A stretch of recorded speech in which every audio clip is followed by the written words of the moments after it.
Okay, welcome to the Saratoga Springs, March 12th, 2026 Planning Commission meeting. And we will go ahead and start with the Pledge of Allegiance. Commissioner Weldon, will you lead us in that? You bet.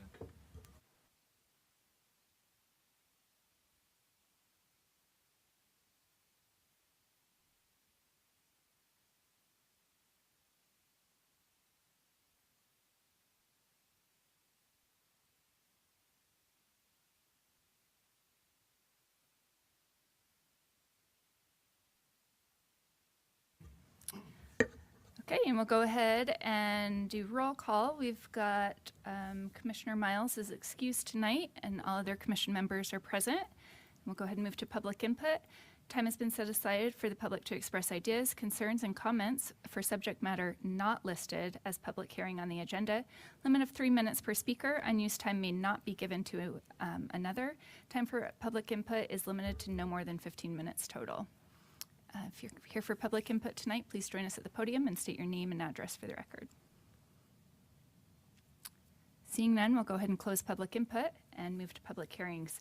The Commission will accept public comment and may make a recommendation to the City Council for the following items. Item 1, Beacon Point Village, Plan 8, Porter Haven, located at approximately at Ensign Drive and Mountain View Corridor. Ryan Bull is applicant and Senior Planner Gina Grand Prix. If the applicant is here tonight and would like to nope, not here tonight. Perfect. Thank you, Gina. It's traffic. That's where he's at, is traffic. Yeah.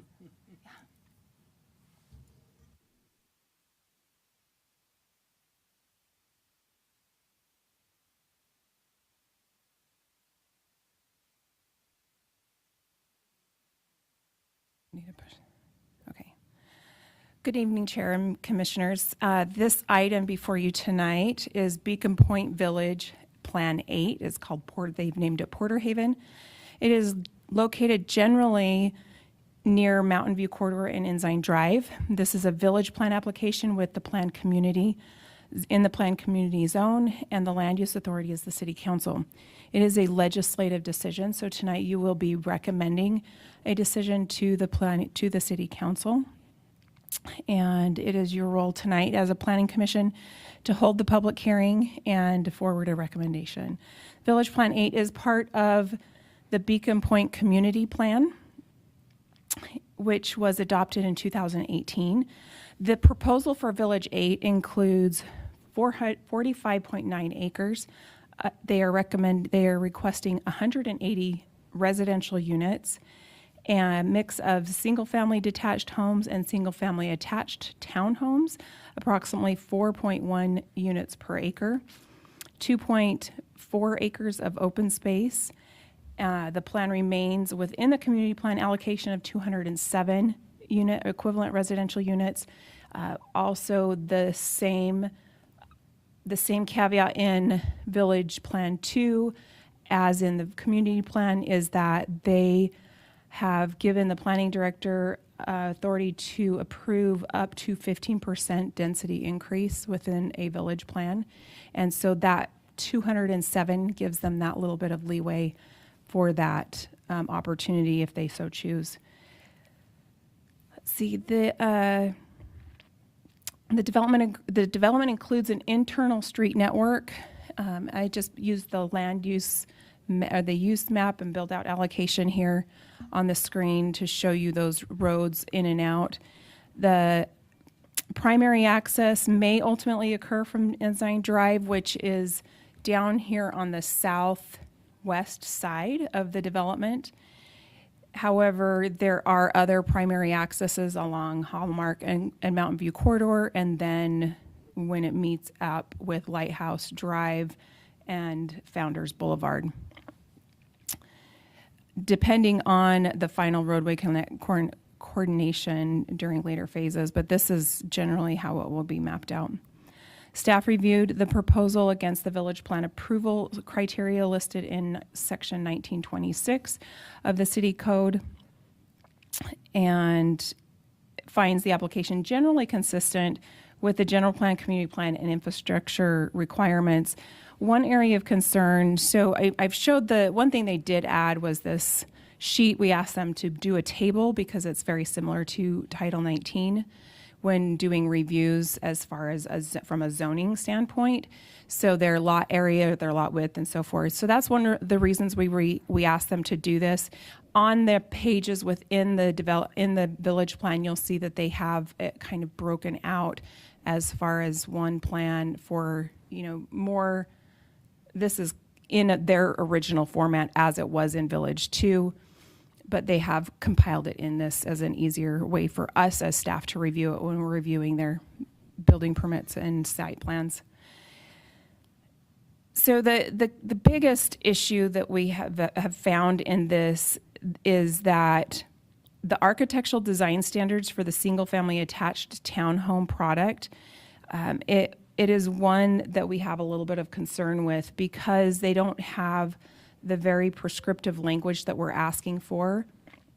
The applicant has proposed architectural standards that would modify the requirements in Title 1916, including reducing the number of required materials and colors on building elevations and modifying some of the architectural articulation requirements.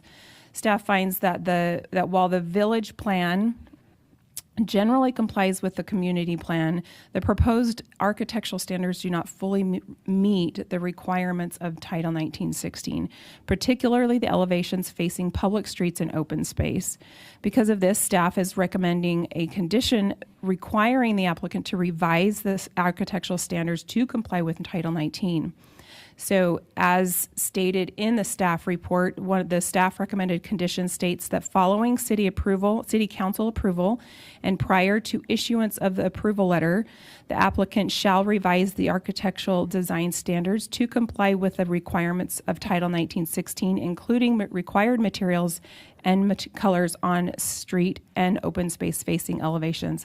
If the Planning Commission would like to provide additional direction, an optional condition could require the applicant to add more prescriptive language to the single-family attached architectural standards to ensure the architectural intent illustrated in the village plan booklet, particularly the standards on page 14, is clearly implemented in the final development. With that, staff recommends that the Planning Commission conduct the public hearing, receive public comment, and forward a recommendation to the City Council. I'm happy to answer any questions that you have. Thank you, Gina. We will go ahead and open for public comment on this item. Seeing none, we'll close public comment and open for commissioner comment. Commissioner Wilden. I was just curious, can you hear me? Yep. Yeah, just curious why the applicant didn't take care of this prior to this. So we've gone back and forth with the applicant on this, and we've asked for more prescriptive language. One of the challenges that we found with several of these village plans is in these village plans, they're putting in elevations that they're just examples, but yet they're not following them. And so as we were going through this new village plan, I was like, well, why do we need elevations when we're asking for that prescriptive language in language form rather than a picture that may reflect it? The language is what really holds up as far as what, and Rulon can back that up. We've had many discussions on this. And so what we've asked for is very specific prescriptive language in the architectural standards so that when a builder comes in, they're able to follow those standards simply rather than very convoluted or ambiguous language. This is, you may have some of this or you may have some of that. That's a choice. The same thing is happening with this, and they don't want and Ryan's not here to defend himself, but and I wish he was. And again, hopefully he shows up before the end so he can answer some of these questions for you as to their why. These are their asks. It is part of the dialogue between for a village plan because it is a legislative document. They can ask for exceptions. However, with this, we did go back and forth. We asked them for that. They don't want to lock in builders to specific requirements. And we disagree with that. We want those specifics because it's easier for us as staff to review a site plan or a building permit and say, okay, you meet all of this criteria. You meet the trim around the windows, you meet the porch that's supposed to be there. What they're asking for is they're asking to, on elevations that are adjacent to open space and public roads, our code requires 3 materials, 3 colors on those elevations. And they're asking to take it down to 2 materials, 2 colors. Now, the other elevations on those buildings that are facing, that are the other elevations that are not facing the streets on those same buildings, they can go down to 2 materials, 2 colors. What they're asking for is that we're permitting them to use 2 materials, 2 colors on every elevation, regardless of where it's at.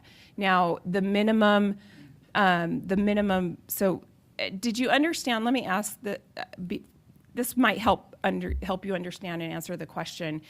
Did you understand the subtext and how that refers to the next page? So page 14, which I have up above, it has these architectural material transitions, and it has a little 2 above it. That 2 is here on page 15, and it says number 2, architectural wrap and material transitions. So what they've done is they've gone through and said, okay, this is a modified, they've added, so existing requirement for 2-foot material wrap into interior side elevations. That is what the code states. And they want to requirement for material transitions at full height internal corners, which we don't disagree with, enhanced material wrap requirements for corner townhome units or townhouse units, including front and side elevations, and 2 feet around the rear. Again, those aren't things that we're having a hard time with. Number 3, so if we go back to page 14, number 3 refers to the materials and colors section. And so what they've done is they modify the minimum required requirement reduced from 3 materials and colors and 3 colors to 2 materials and 2 colors on primary elevations. That's what they're asking for. They're asking to requirement for 2 materials and 2 colors on interior side and rear elevations. And then they've asked to add trim elements may count as a separate material, which we don't allow that in Title 19.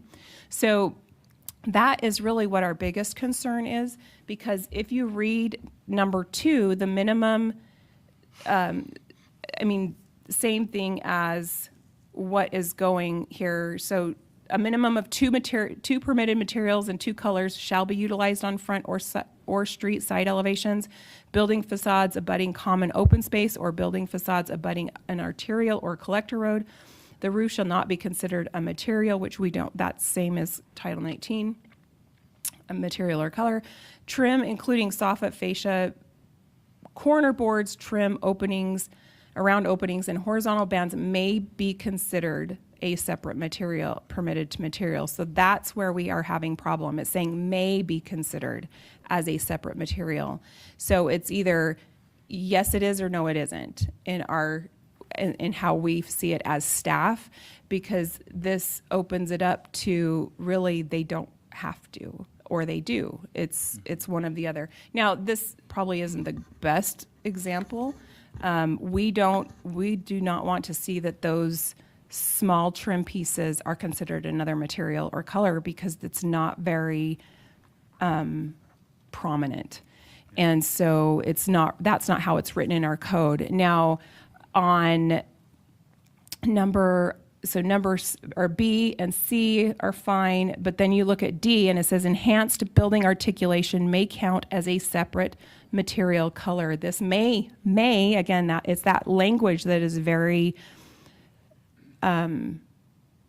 it can just say yes they can, or no they don't. So they don't have to. A builder can come in and they don't have to do this, and it's still not meeting the intent of their styles and building types that they represent on, I think it's page 13, because it states, they may be able to do bay windows and they may be able to do porches, but they don't have to. And so where are we getting, so if we go back to these styles right here, this is what they're after. And it doesn't say, oh, well, you have to put cornices, or you have to do flying buttresses, or you have to do a turret, or you know, it doesn't say these are the styles that they're wanting their products to look like or to represent. They did add in this, as it was different than Village 2, is down in the right-hand corner, styles applied to single-family attached. So they gave two of those examples, and it's all, they're saying all two materials, two colors. They're saying the siding or the brick is one material and one color, and then the trim is another material and color, because they added a porch. So that's where we disagree. Now, if that's what their ask is, they have that right to do so, and that's why I've told them this is their ask. So they do have a presentation. So I'm really, I can kind of go through that.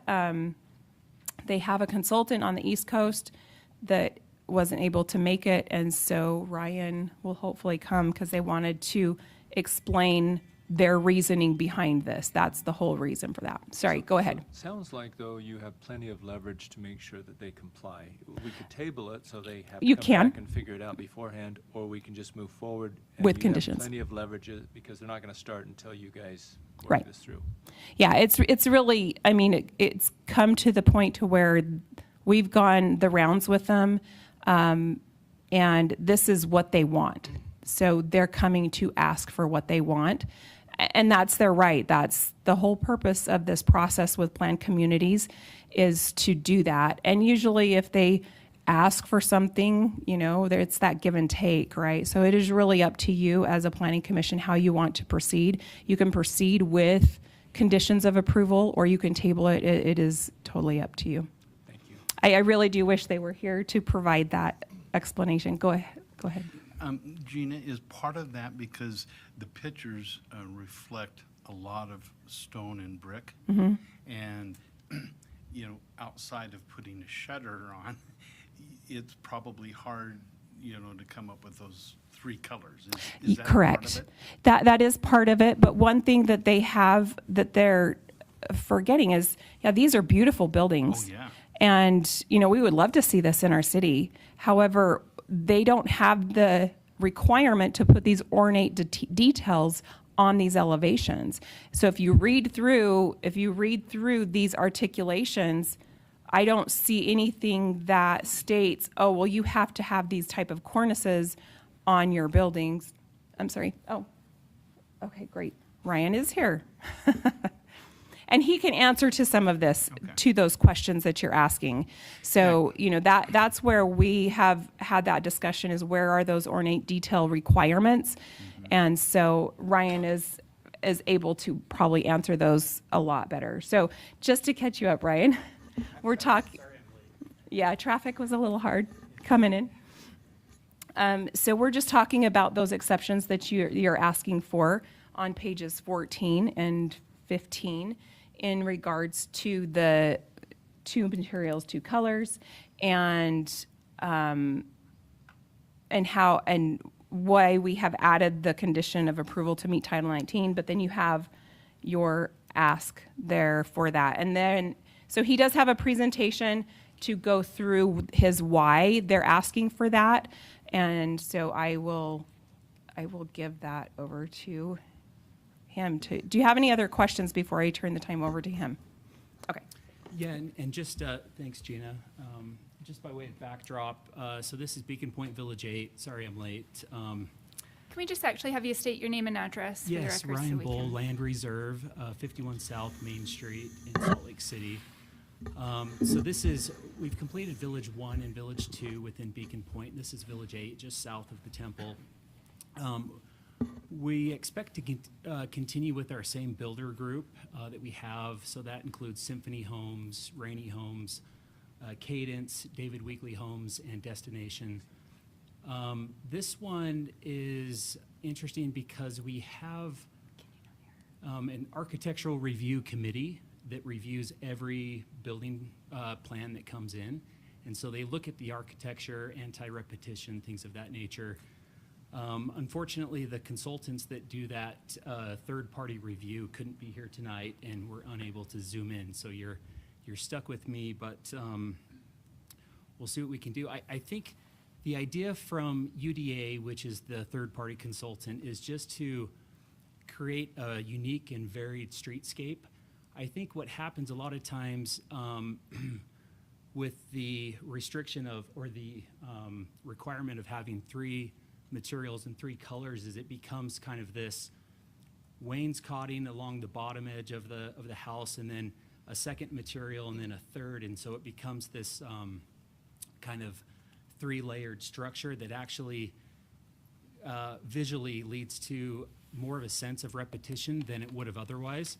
And so they've worked with Gina and kind of writing these own standards that would have some relief to that streetscape. And so there are 3 kind of main ideas here. One is material variation, upgraded materials, and then the building composition. So the plane of the, no more than 2 units can be in alignment, and then so you step the building back. And so they feel like in working in Daybreak and some of these other master plan communities that actually leads to a more enhanced streetscape than the existing standards. And so within our community plan, we have these kind of best practices of communities and architecture that's been adopted in the avenues and other Utah, master plan communities that have aged well. And the idea is a lot of these aspirational architectural guidelines would not be permitted under the current Title 19. And so they're just looking for some flexibility to be able to have a farmhouse style or, any one of these Georgian styles that are less stratified in terms of that kind of 3-layer cake look, if that makes sense. And so these are some of the proposals that they're pushing forward, kind of material transition at full height. You can see kind of the street-facing gables. Again, no more than 3 units in one plane. These townhomes are right along Mountain View, and so it would be enhanced architecture that faces Mountain View, as well as the interior streetscape, and then the front of House Street as well. And so, in actuality, the cost of these guidelines would be more expensive than less expensive compared to the Title 19. This is another example they put out. So you see on this house, it's got the stucco, the B&B siding, and then standing seam architectural metal roof. Those are the types of architecture that they'd love to see kind of in Beacon Village 8. And again, it's using upgraded materials. The idea of an all-brick house we think is a classic, but that technically wouldn't be allowed within Title 19. And so it's kind of having some flexibility to be able to deliver that type of product in Beacon Village 8. So again, on the street side, they'll review every townhouse building submittal, encourage gables, encourage this bay window that might be facing the street, doors facing onto open space, things of that nature. And I think that pretty much wraps it up. So it's a varied building composition, but the main idea is kind of instead of forcing those 3 materials and 3 colors, you pull that back and you're a little bit more strategic about adding a pop out, adding a gable, architectural metal roof, and vary the front plane. If there's more than 3 units, step a unit back so visually you don't have this row of townhomes that feels like it's too much. And so again, we were kind of in talking with Gina, like, do we conform with Title 19? Do we submit the exact building elevations so that we can approve those? Or do we modify the standards so that we have additional flexibility for the Architectural Review Committee to review every building plan and encourage kind of a more simple elegance to the townhome elevations? So. All right. Sorry, I'm coming in with a dry mouth and rushing to get here. I don't typically come this way at this time, so. Now apologies you I'm learned your late. lesson. Commissioner Hill's got some questions. Yeah, we were having a dialogue before you came in. You know, as I look at your examples, I'm amazed at the different styles and the possibility of brick and stone. My concern might be is like in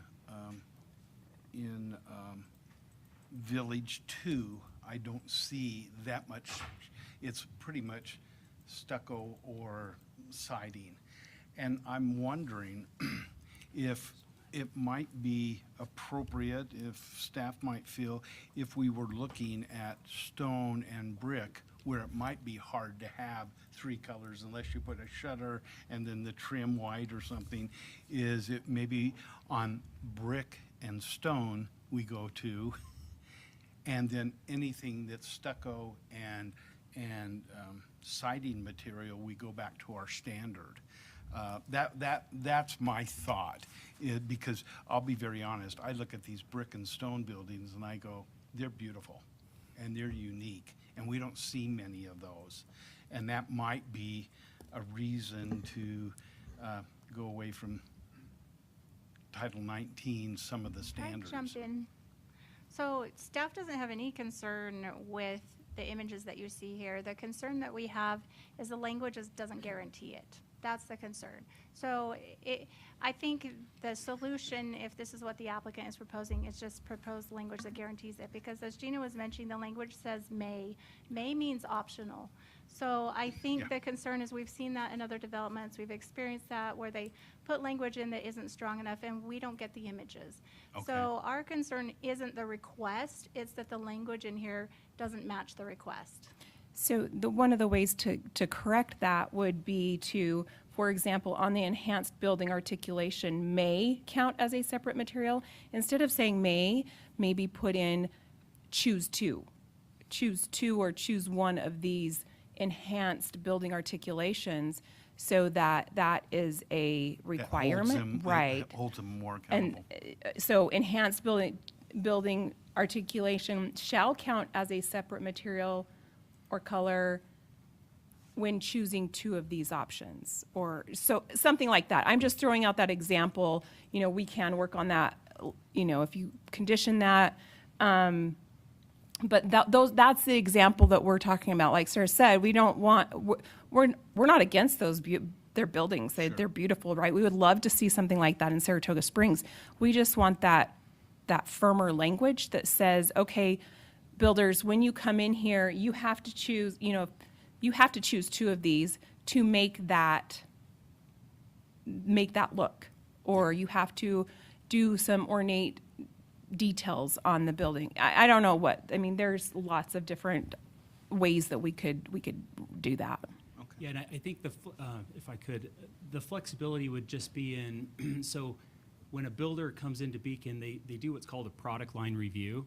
So they'll submit all of their plans to the Architectural Review Committee, and they'll work with them on adjusting those plans to be a higher standard, higher quality of material.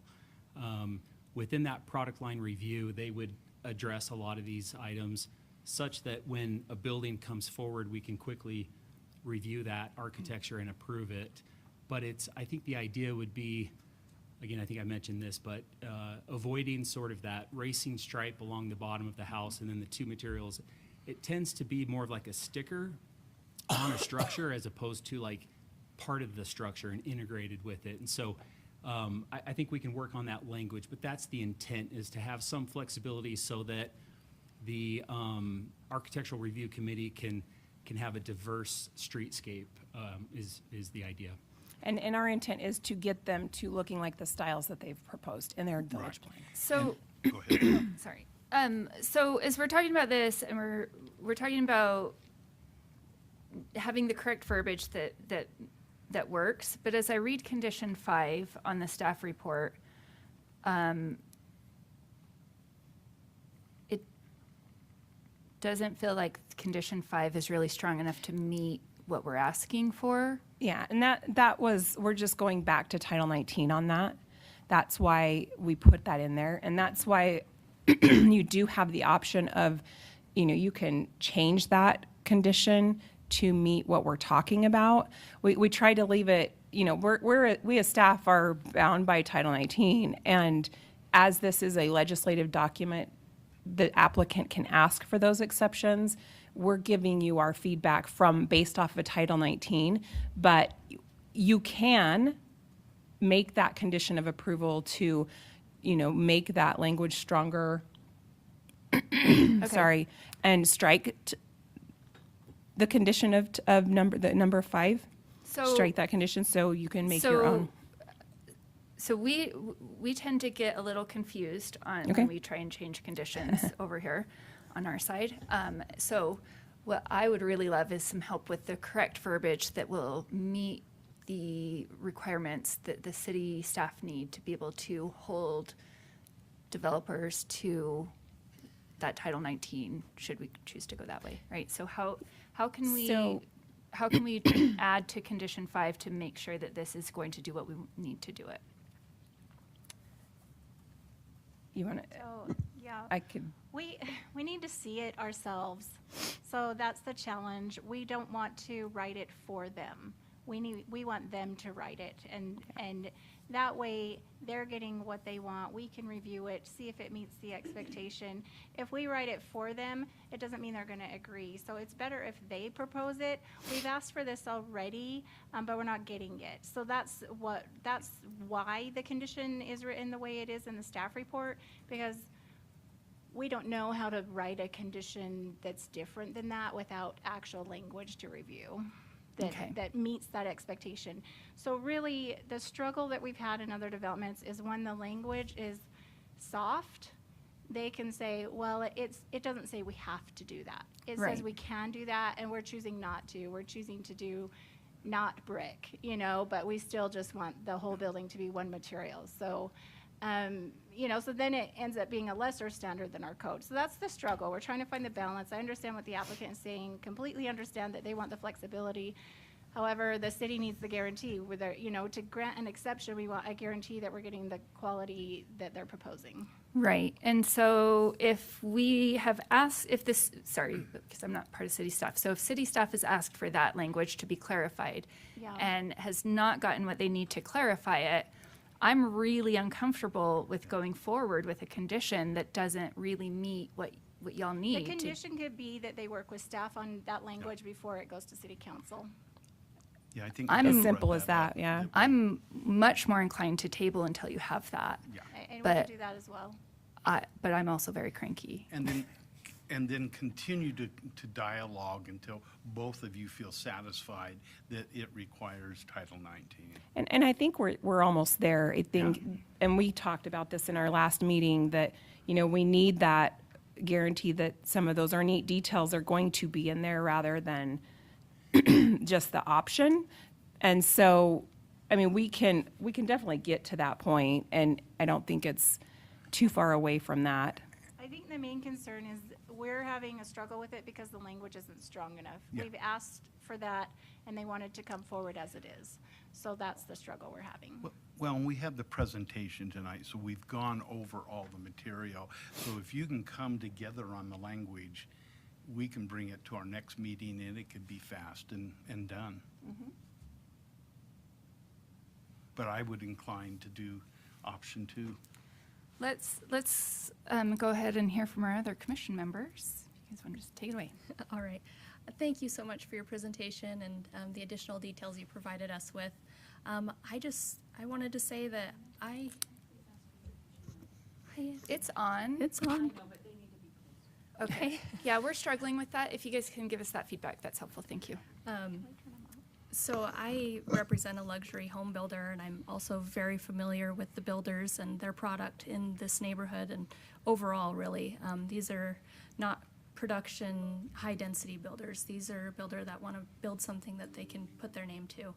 I feel like I would love to see you work with the city on the language and get that precise to present to us what you have brought to us today. I see no reason why we shouldn't be willing to accept the two colors, materials on the townhomes, knowing what these builders provide. And I think that we should look at this on a case-by-case basis. I've seen a lot of, there is a place for high-density, high-production builds, and we do see more of the patchwork quilt type look that, those homes have less interesting appeal to them, and they need to kind of create more interest with the coloration. These homes that these builders create are more interesting just in and of themselves. They don't need to add multiple colors of hardy board to create interest. I love what you've presented to us, and I think that if you can get that to us in some language, I'll approve it. I just have more of a procedural question. You mentioned the review committee, an architectural review committee. Is that an internal committee on your side? Correct. Okay, so is there any further approval process for these elevations once this is? So just for the townhomes, so we require a site plan, and it wasn't, several years ago, it wasn't in these village plans, there wasn't necessarily a site plan being done. And so we've caught that because our code requires a site plan. And so going into these elevations at site plan, which they don't necessarily always have because at site plan, they don't necessarily have a builder yet. And so that's kind of that challenge as to where, how do we treat this on a procedural level? And they do have an architectural review committee. And I know that's one of the applicants' frustrations is why are we hiring this architectural review committee when you're just going to review it again? We're not doing that for the single family homes, but our code requires it for the multifamily. But in the village plan, it does state that it is staff level. They don't have to come back to you. And that's why we want that stronger language so that it is very precise and very quick and easy rather than having to go the back and forth. And, they can give us some examples of what's going to be built. And then we do, the next step would be on the multifamily, we do a review, a quick planning review at building permit when they submit their building permits to make sure that what they're actually building was approved in their village plan and site plan. It's just though that, we're triple checking, quadruple checking because the architectural review committee is doing the same thing. And I think this village plan is by far more clear and concise than what the village plan 2 was. And that's where we were finding some challenges because the language was very ambiguous. And the architectural review committee was doing a good job in applying that. But then when looking at some of those elevations, again, we were missing some of those elements in that. And so when that happens, we revert to Title 19, and that's where a lot of frustration came in with Village 2. And I think we've tightened that up. We've fixed it. They've got 5 more buildings to build in Village 2 for the multifamily, and we'll get those going. But that's where we found that confusion and that, it's not that Village 2 was wrong. It was just not clear and concise. We have changed our processes in the city, in our department and the building department, because we were missing some of those things. And it wasn't this development, it was some others that were making some of those mistakes, and they were not even following their village plan. And they had an architectural review committee. So, that's where we as staff have tightened up that process so that on this other end of this, it is going to be an easier process so that we can quickly get those through our department. Thank you. I'll just add too, I think that what our chairman has said makes sense, that we want that condition number 5 to be really clear. That said, I think that the proposal makes sense and that there is some flexibility. I agree that it probably needs to be more, must include this and this and this or this, that type of language. But I actually think the flexibility is a good thing. Otherwise, the designers get kind of bound to things Right. that may ultimately not lead to the outcome that we're looking for. And I think that's what's happened in Village Two, is there were some of those things that, I mean, we could go into that, out of a public meeting, Yeah, but I yeah, understand. that's one of the reasons why we want this, is Yeah. so that process is a smooth process. And I think hopefully this doesn't happen with Village 7 going, or any of the other villages going forward, that we get the kinks out with this one. But you are right, there is more flexibility in this than there was in Village 2, and I think they've honed that in, saying, okay, well, we want this, this, and this, and I think there can be a little bit more flexibility, well, with that stronger language. Exactly, yeah. Thank you, commissioners.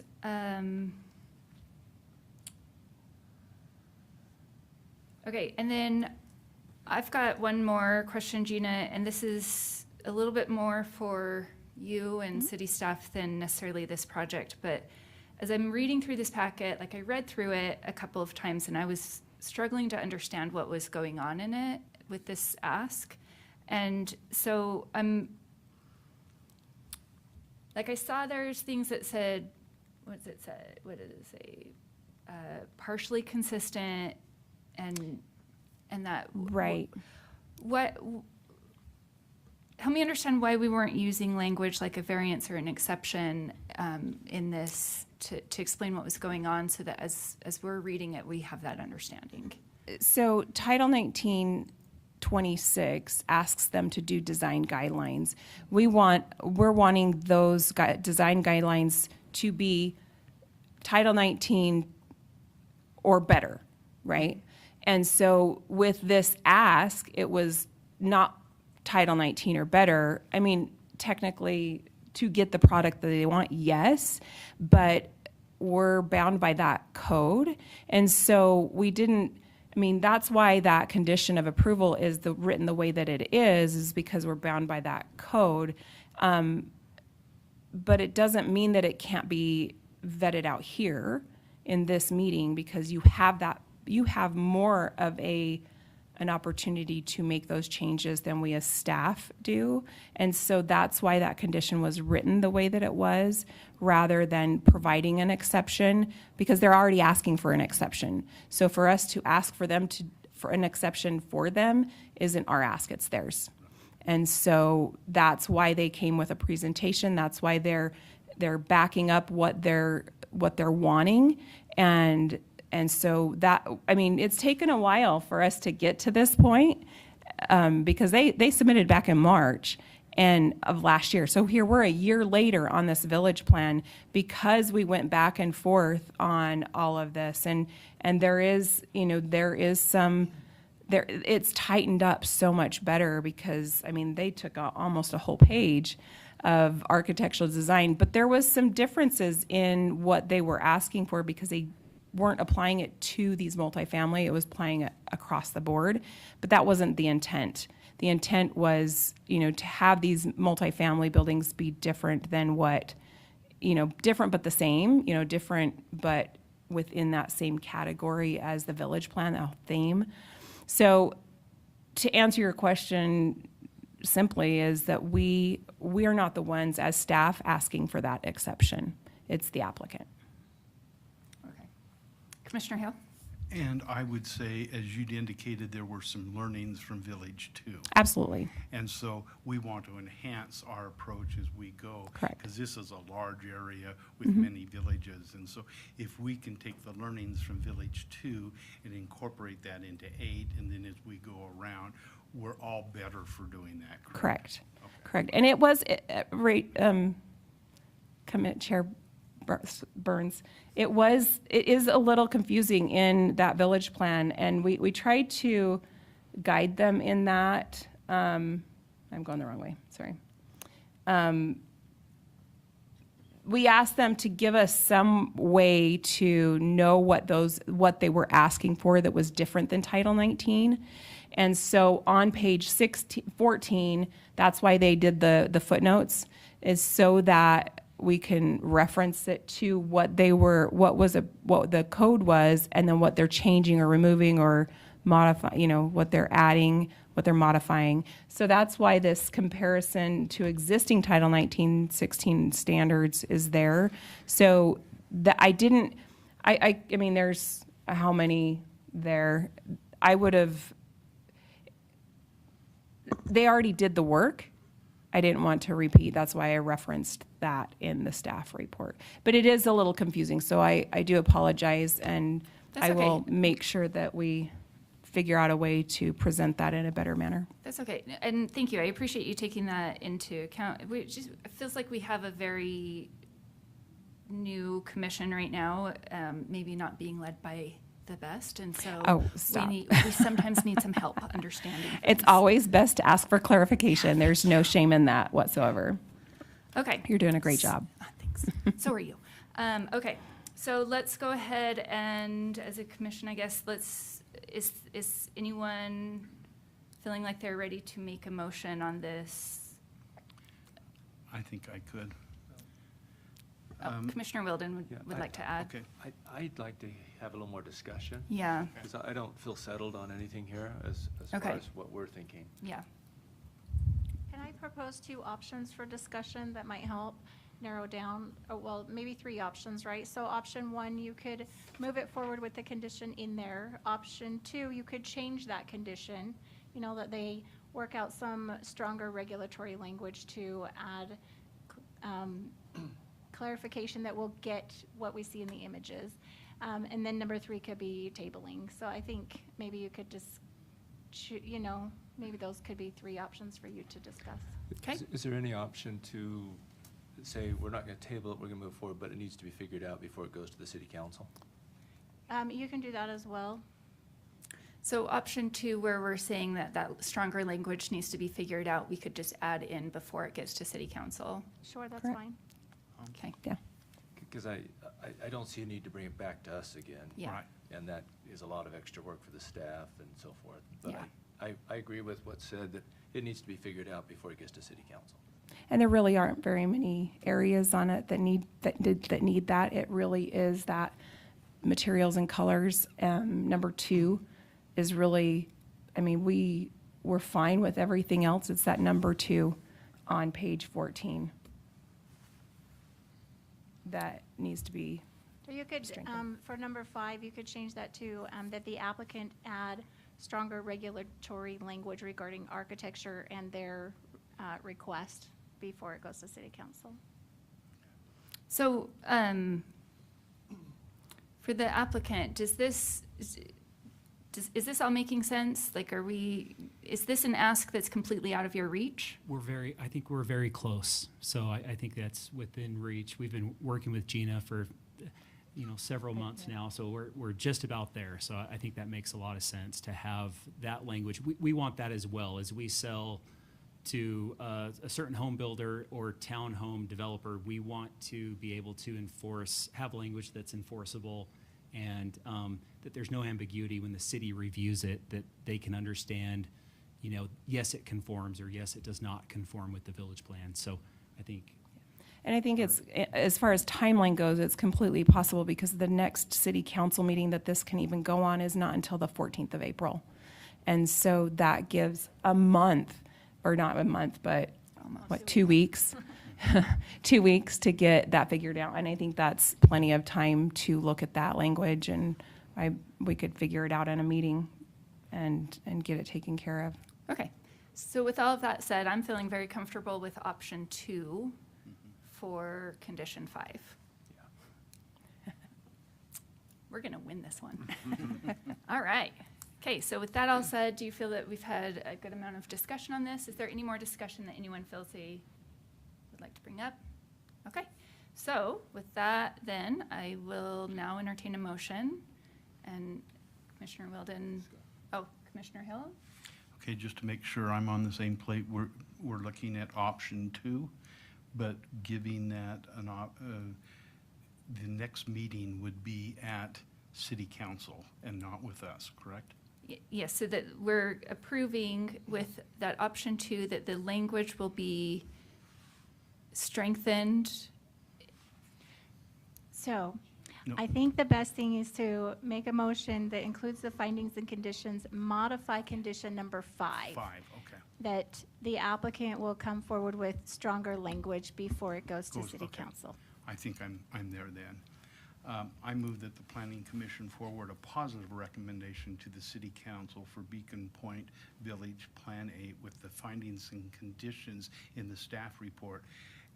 And condition 5 would be prior to going to city council approval and prior to the issuance of a approval letter, the applicant should revise the architectural design standard to comply with Title 1916, including required materials, color on street and open space facing elevations. Does that- However, we do want to change number 5, that they don't necessarily have to comply with the Title 19 if they provide stronger language in their document. Okay, so let me go back to 5. Prior to going to city council for approval and prior to issuance of the approval letter, the applicant should revise the architectural design standards to have stronger language to comply. No, that's No, it. okay, including required materials Sure. and colors on street and open space facing elevations. Okay. I'll second. Okay, we've got a second. Any question on the motion? Okay, hearing none, we'll now vote. Everyone make sure to turn on your mics, please. And all in favor say aye. Aye. Any opposed? Okay, and that passes. Great, thank you. Okay, so we will move to public hearing item number 2, amendments to Title 19 Land Development Code of the City of Saratoga Springs, Chapter 19.19, Open Space. This amendment will allow a broader range of amenities within open space citywide. City-initiated Senior Planner Gina Grand Prix. All right, Chair and Commissioners, the item before you for this code amendment tonight is to Title 19, Chapter 19 of the Saratoga Land Development Code, specifically 19-1905, related to the minimum requirements, amenity requirements, and a mixture of amenities within residential developments. The land use authority for this legislative action is the City Council, and the Planning Commission's role tonight is to hold a public hearing and forward a plant recommendation to the City Council. Chapter 1919 currently establishes open space and amenity requirements for residential developments, which are intended to help ensure neighborhoods include usable recreational space and community amenities. The proposed amendment would allow a broader mix of amenities to count toward the required point system used to satisfy open space standards. The intent of this change is to provide greater flexibility for new residential developments while still maintaining the city's goal for quality open space and neighborhood amenities. Staff anticipates bringing forward a separate future amendment to update the amenity point table, as you can see in the staff report and in that table, there's not a lot, that there's still quite a few amenities that we could include in that are new. Dog waste stations, those type of things, a dog park. Those are things that definitely could be added, and an appointed and an assigned point value.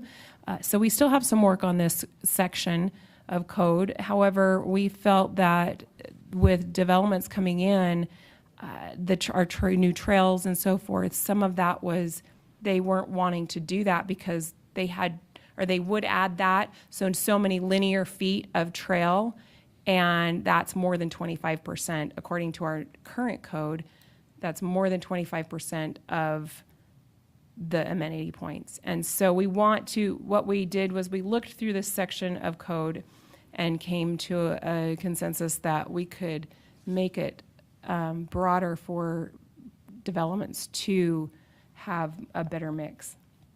So the proposal was evaluated against the general plan and the ordinance amendment criteria in section 191705 of the Land Development Code. Staff finds that the amendment is consistent with the general plan, which calls for attractive, healthy, and friendly, family-friendly neighborhoods supported by appropriate amenities and services. Staff also finds that the proposed change does not adversely affect public health, safety, and welfare, and that it better carries out the purposes of Title 19 by improving clarity and flexibility in the development review process. This item has been noticed as a public hearing in accordance with the city and state requirements, and as of the date of this staff report, no public comments have been received. With that, staff recommends the Planning Commission conduct a public hearing, receive public comment, discuss the proposal, and forward a recommendation to the City Council. And I am happy to answer questions. Okay, so before we do that, we will go ahead and open for public hearing on this item. Seeing none, we'll go ahead and close public hearing and open for staff questions. Commissioner Hill? Gina, on the chapter 1904, you've changed language, public parks. Correct. What constitutes a public park? Because we've got all kinds of public parks. but Sure. Do we have to have 5 acres for it to fit into that category? So that's one thing that we have changed. So Yeah. all parks over 5 equivalent acres. So there's public parks, there's private parks. Our code does, we changed that as far as equivalent parks are required to have so many points out of all the different categories. We do require that the city won't accept a park unless it's 5 acres or more. And so this is really, public parks and trailheads are required to provide a minimum of 1 toilet restroom. That is something that we can require. So for an example, the city did choose over by the fitness park and Canton Ridge. And I don't know if any of you are here that was here to vote in Canton Ridge, but it's this little triangle of a park, and we allowed them as a city to, if they made a connection to fitness park, then we would accept it as a public park. And so this here, the public parks and trailheads are required to provide a minimum of a one toilet restroom. So that's where that would apply. Or if there's another park that is accepted as a public park, they would have to provide that. So that's how we have changed that. It was based off of equivalent acres before, and they could pick and choose from different categories.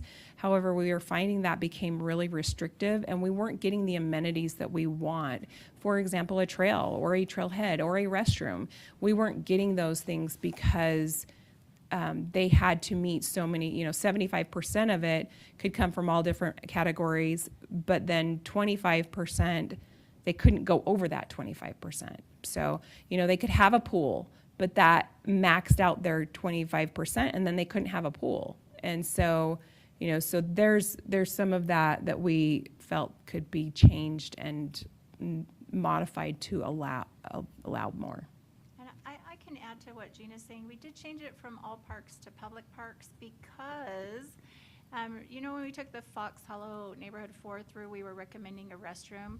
When it went to City Council, it was determined that they weren't comfortable requiring restrooms in private parks because it puts a big maintenance and access burden onto an HOA to open a restroom to the public.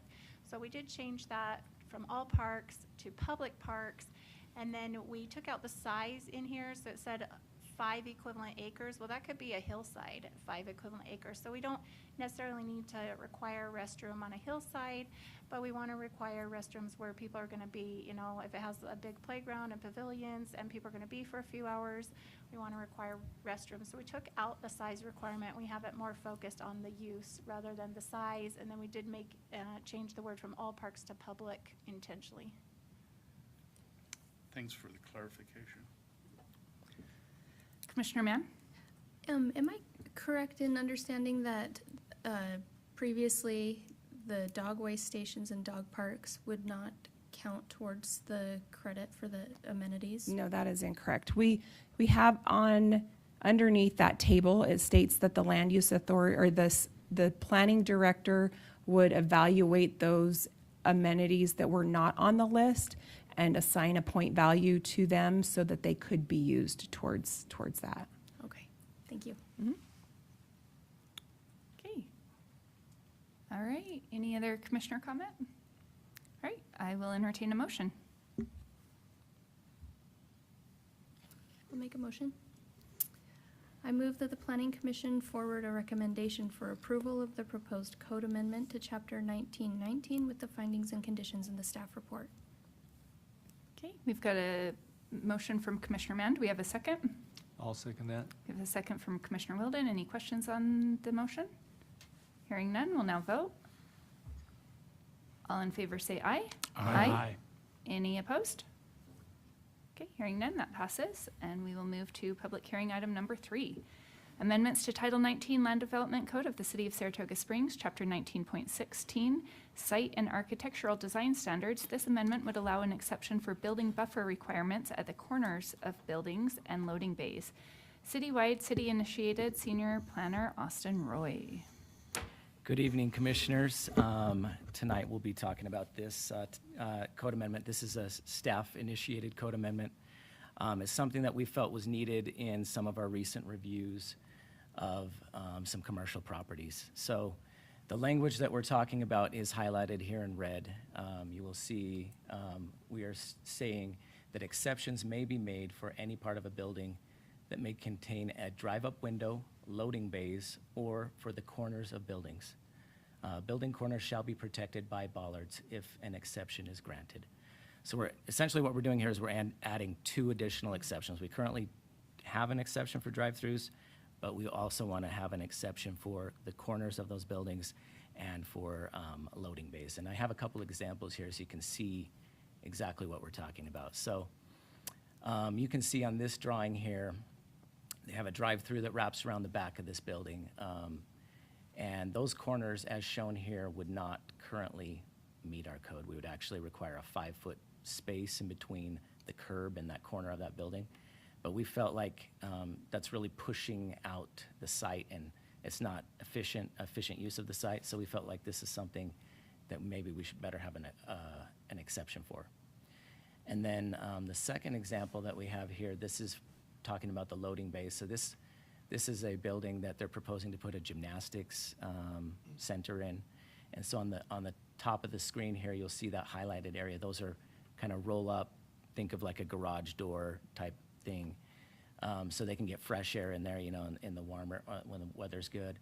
And so per our code, technically, if you were to follow it by the letter of the law, you should have a 5-foot buffer between that asphalt area and the building, which just doesn't make sense, like especially if you have an asphalt area there, or if, you know, maybe if this is a warehouse building too, you know, they're loading and unloading, we should have an exception. So those are the 2 exceptions that we're proposing tonight for your consideration. This is a public hearing, so I guess we do need to have that. I appreciate that reminder. Thank you. We'll open for public comment. Seeing none, we'll close and open for commissioner comment. Commissioner Hill? Austin, as I read that, we are also proposing, or it talked about putting bollards around that so to protect the building or people walking. Is that correct? Yeah, that's correct. Yeah, I apologize, I forgot to mention that detail. When staff was looking at this, we looked at neighboring communities, Lehigh and other communities, American Fork, I believe, and they had these bollards protecting the corners, so they actually do allow the drive-through to come pretty close to the building. But we felt like that was a good compromise, that you could, you know, we're still protecting the building, because I think that's really the intent of the code, is to kind of protect that building from vehicles. And so I feel like we can still accomplish that, but also allow some flexibility with the design of the site. Okay. Thank you, Commissioner Hill. Any other commission comment? All right, seeing none, I will entertain a motion.